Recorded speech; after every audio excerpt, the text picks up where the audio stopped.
Hello, fellow insomniacs. I hope this soft-spoken true crime story helps you fall asleep. I know there are plenty of us who are relaxed by listening to these scary soft-spoken narrations, especially when there is a relaxing background. In this case, I chose the sound of crackling fire. Baba Anoika, or Grandmother Annie in English, was one of the most successful serial killers during her time and in history. She poisoned and killed at least 50 and possibly as many as 150 people in the late 19th and early 20th century. Living alone in her small cottage, where she made her potions, this old woman was leaving a trail of death for more than half a century. But who was Baba Anoika, and what was the motive behind her crimes? I'll try to go beyond mere facts describing her killings, and attempt to uncover possible motives and events that shaped her personality and ultimately led her to be described and feared as the Banat Witch.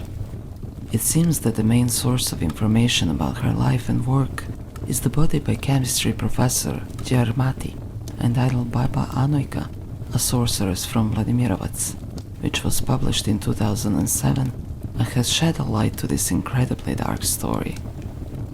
At first glance, she was a nice old lady, but at the second, third, or fifth glance, she was a dangerous poisoner and a sorceress. Very often, she didn't even know her victims.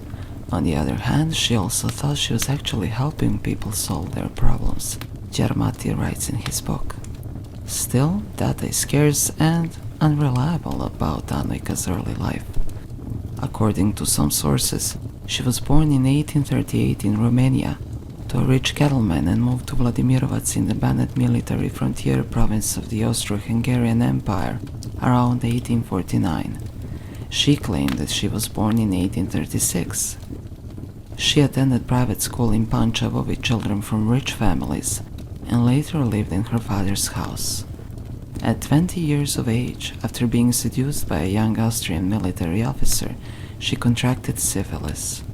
He left her broken-hearted and bitter, a misanthropist, who after that event sought seclusion and started to show interest in medicine and chemistry. As the information on Anoika's syphilis contraction is claimed by various sources, and knowing that she has lived to be 100 years old, I was curious as to how she managed to live such a long time before penicillin was invented. Since all medical sources and data on untreated syphilis or not treated with modern medication claim that there was no proper cure for the disease, and many famous people died from it by established accounts, I'm inclined to think that Anoika knew a lot about medicine and chemistry and somehow managed to control her illness, if the sources alleging that she had it were correct. I'm surprised that none of the articles I read investigated further this information, and would really like to hear from medical professionals who could shed some light on this matter in the comments down below. I did find out that a drug called Salvarsan was first synthesized in 1907, and the antisyphilitic activity of this compound was discovered in 1909 during a survey of hundreds of newly synthesized organic arsenical compounds. Given that she used arsenic in her potions, one can assume that she managed to control her illness through use of this substance and herbal medicine. It wasn't reported that she had visible signs of the disease. Many reports state that she spoke 5 languages, yet no sources name which ones. Since she was born in Romania, which was then part of Austro-Hungarian Empire, and then moved to Yugoslavia, present-day Serbia, my educated guess would be that she spoke Romanian, German, and/or Hungarian and Serbian. What could be the 5th one, I don't know, but she did attend private school, so she could have learned other languages there too. I think it's important to establish her background and what kind of knowledge and education she had, as we try to uncover how she managed to kill so many people undetected. Women during that time, and especially in that region, didn't have access to education, or if they did, it was extremely limited. And it's interesting when someone, although with access to private school, which was unusual, came to learn so much as she did. Her father married her off to a rich landowner named Pistov or Di Pistonia, with whom she had 11 children, only one of whom survived to adulthood. This fact is only breezed over in stories about her, as infant deaths weren't an uncommon occurrence at this time in history. But one must wonder if those deaths had anything to do with her syphilis contraction, and what kind of influence being continuously exposed to gut-wrenching losses, as she was, must have had on her life outlook. She was already labeled a misanthropist after her fling with the Austrian officer left her with an incurable disease and broken heart, and having so many children die had to have an impact on personality. What I also want to note is that we don't know how the illness she allegedly contracted affected her, and whether at some point it impacted her mental faculties, as we know it can. Her husband was much older than her, and died after 20 years of reportedly happy marriage. She continued to pursue her chemistry studies after his death.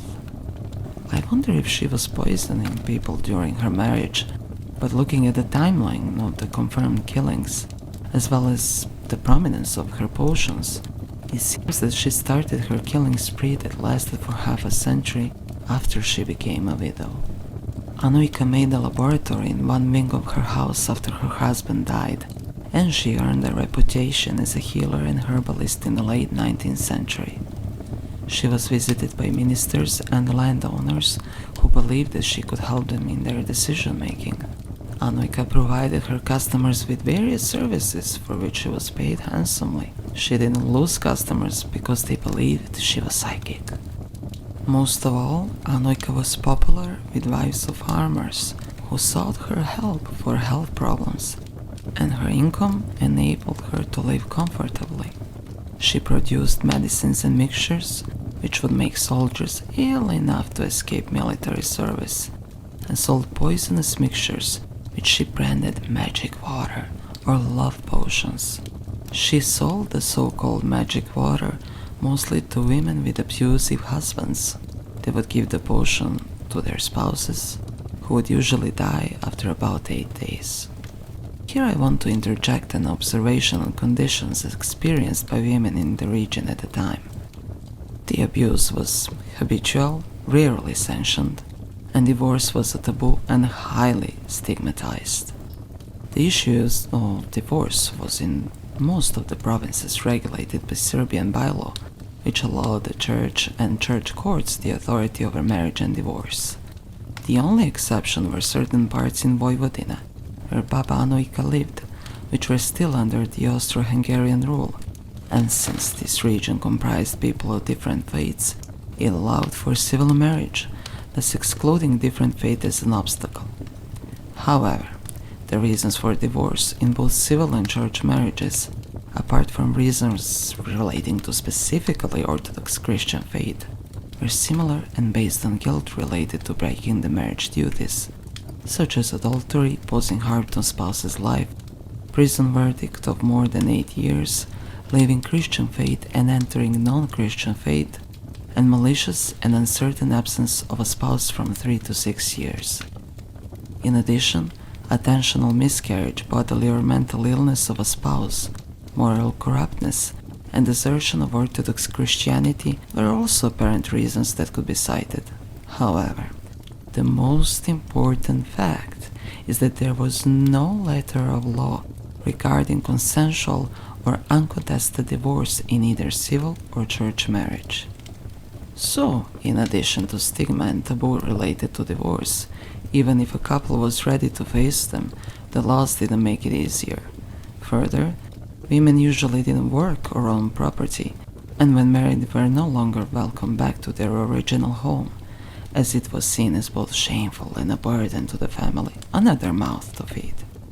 Even if the family wanted to help them, they were rarely allowed to take the children with them, or had means to provide for them, regardless of the assistance of their primary family. I don't approve of methods that Anuika or her customers used, but want to paint a picture of the atmosphere in which these women lived and continued to live till well after the Second World War, which could explain the vast number of assumed killings. Even today, in present-day Serbia, domestic abuse is a taboo, and especially in rural areas, either rarely talked about or is tolerated by the community.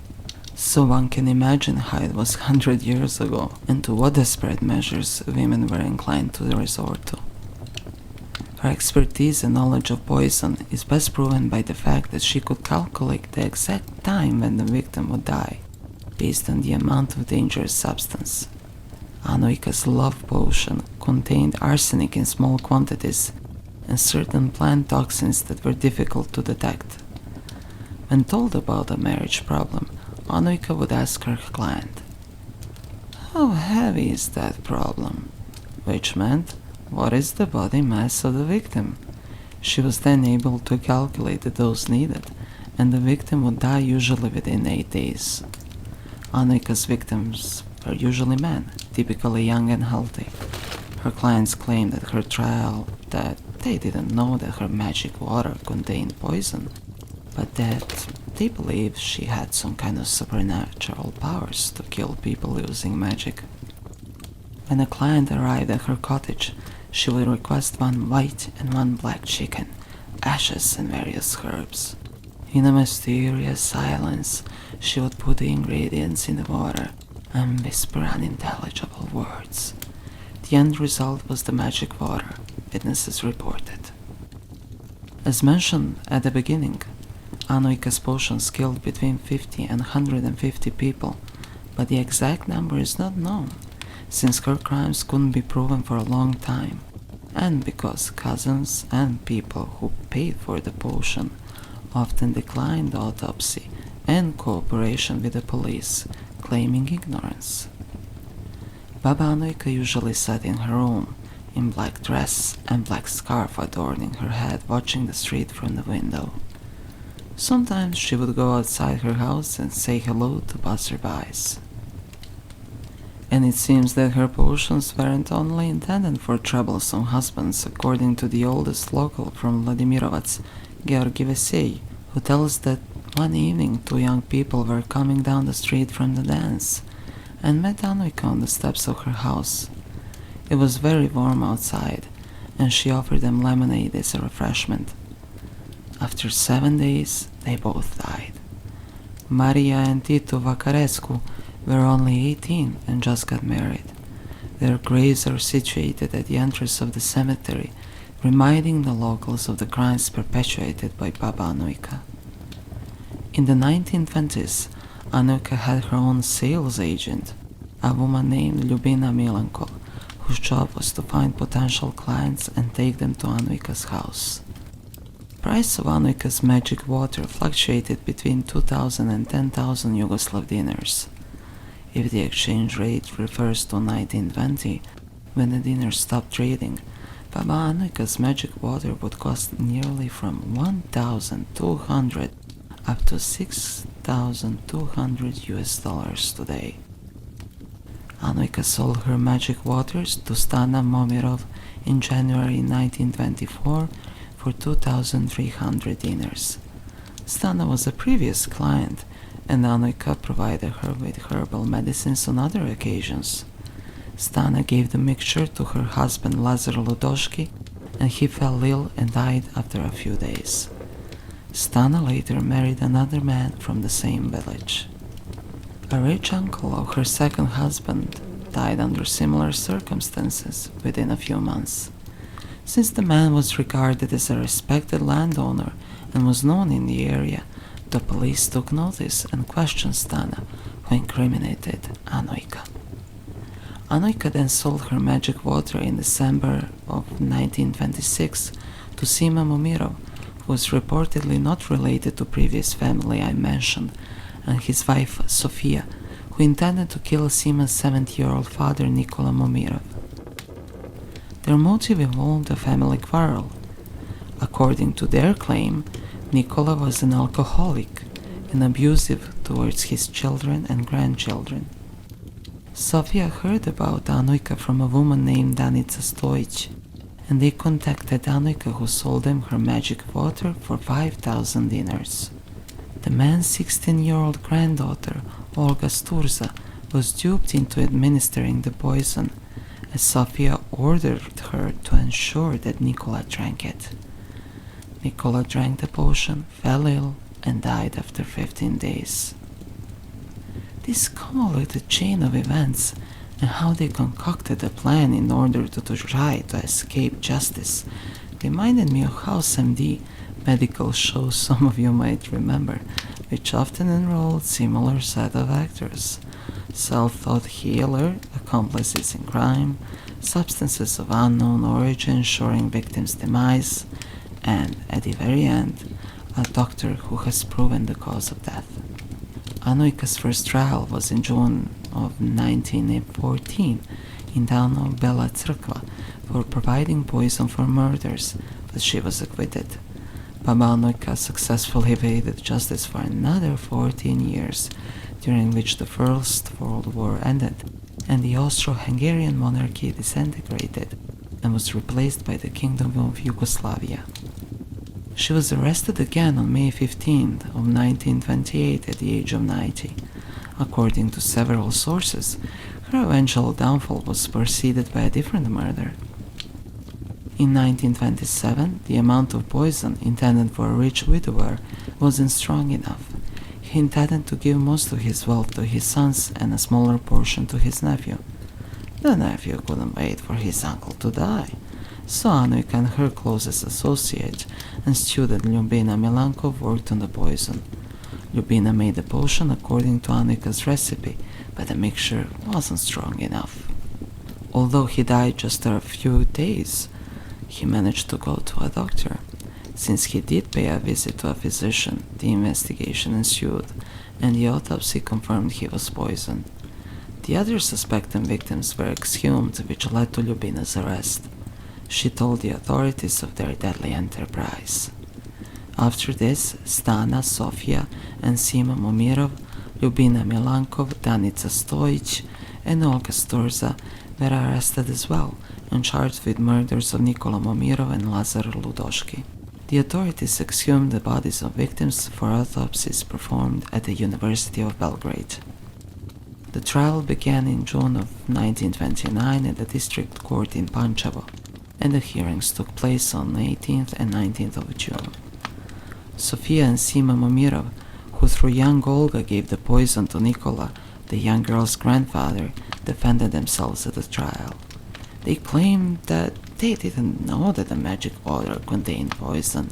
They believed it was just water and the death came as a result of Anoika's supernatural powers. Olga defended herself, claiming that she was still a child at the time of the murder, and that she was not informed of the intention with which the water was to be served. But Sofia testified that Olga was well aware of the whole plot. On the other hand, Stana Momirov claimed that she only wanted the magic water to heal her husband from alcoholism, and that she was not aware that it would kill him. During the trial, Anoika constantly denied charges, claiming that she never sold any magic water, and that the whole case against her was fabricated by Lyubina Milankov, who wanted to blame Anoika for her own crimes. Dr. Branko Vurdelja testified that traces of arsenic were found in the bodies of both victims. The proceedings were reported about in newspapers in the United States and Europe, the world watching what will happen to the Banat Witch. The trial continued on July 1st when the results were available for chemical testing of samples found in Anoika's house, at which time the prosecutor and defense attorneys gave closing statements. The prosecutor sought the death penalty for all defendants except Olga, who was a minor at the time of the murder, and for whom he sought a prison sentence. The verdict was delivered on July 6, 1929. Anoika was sentenced to 15 years in prison for the role of accomplice in both murders. Stana and Sofia Momirov were sentenced to life in prison as the main perpetrators. Sima Momirov was sentenced to 15 years and Lyubina Milankov to 8 years. Olga and Danica were acquitted. Both the prosecutor and the defendants appealed the verdict to appellate court in the city of Novi Sad, and that trial took place on 29th and 30th of November of 1929. The prosecutor demanded capital punishment for all defendants. After some cross-examination, Sima and Sofia Momirov admitted that they knew about the poison from the start, but all defendants stood by their previous statements otherwise. The verdict was delivered on 30th of November 1929. Anoika was resentenced to 15 years in prison with hard labor, and Stan and Sofia Momirov were resentenced to life in prison. Sima Momirov's sentence was increased from 15 years to life, and Lyubina Milankov's sentence was increased from 8 to 10 years. Olga and Danica were again acquitted. Anoika was released at 98 years old after 8 years in prison due to old age. She died 2 years later in her house in Vladimirovets, living to be 100. As Professor Gemartia concludes, she died at the age of 100 from dementia. It is unknown whether she committed more crimes when she got out of prison. There are a lot of unverified stories. According to some, she still practiced the craft. People still came to her, and the police did nothing. I personally doubt that. Although she killed 150 souls with her poisons, she was one of the most influential women of all time. How many people never got justice, it is not known. But Baba Anoika stands as one of the most prolific serial killers to date. The fact that she lived to be 100, which is rare even today, is particularly jarring to say the least. She never paid for her crimes the way she should have, and we still don't know enough about her deadly endeavors or how many families participated in her murders.